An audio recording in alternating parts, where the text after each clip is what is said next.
Sa isang pribadong seremonya sa loob ng St. Peter's Basilica, isinara na ang kabaong ni Papa Francisco, matapos ang 3 araw na public viewing ng tinatayang 250,000 katao. Sa bisperas ng kanyang funeral mass, formal nang isinagawa ang selyadong pamamaalam sa Santo Papa. Simula pa noong Miyerkules, ibinurol si Papa Francisco sa harap ng confessio altar sa loob ng basilika, nakahimlay sa isang simpleng kaha na kahoy, suot ang pulang kasulya, may puting mitra, at may rosaryo sa kanyang mga kamay. Nasa sahig ang kanyang kabaong, walang entablado, isang desisyong personal ni Papa Francisco upang ipakita ang kababaang loob.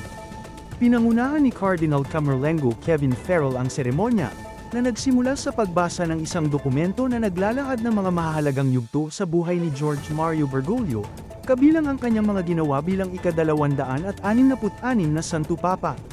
Ayon dito, ang alaala ni Papa Francisco ay mananatili sa puso ng simbahan at ng buong sangkatauhan. Ilan sa mga binigyang diin ay ang kanyang pag-aaral sa Alemanya noong huling bahagi ng 1980s at ang kanyang pastoral na misyon sa Argentina. Ayon sa dokumento, isa siyang payak at malapit sa taambayang pastor na sumasakay sa bus at tren, nakatira sa maliit na apartment, at nagluluto para sa sarili, dahil nais niyang mamuhay bilang isang ordinaryong tao. Isang puting tela ng seda ang ipinatong ni Arsobispo Revelli sa mukha ng Santo Papa, habang binasbasa naman siya ni Cardinal Farrell ng banal na tubig. Inilagay rin sa kabaong ang isang supot na may lamang mga barya at medalya na ginawa sa panahon ng kanyang pontipikado.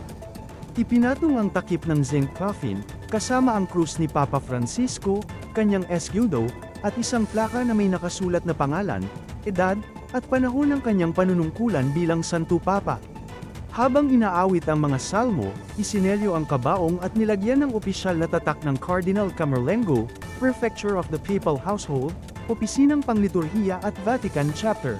Matapos nito, isinara na rin ang panlabas na kabaong na kahoy, na may palamuti ng krus at eskudo ng yumaong Santo Papa Francisco. Ang misa ng libing ni Papa Francisco ay gaganapin mamaya, ika-26 ng Abril, alas 10 ng umaga sa Vatican doon sa St. Peter's Basilica. At yan ang pinakahuling update sa ating coverage sa pamamaalam ng Santo Papa Francisco. Manatiling nakaantabay para sa iba pang mga balitang dapat ninyong malaman. Abangan rin ang ating coverage sa libing ng Santo Papa, mamayang alas 3 ng hapon, oras dito sa Pilipinas.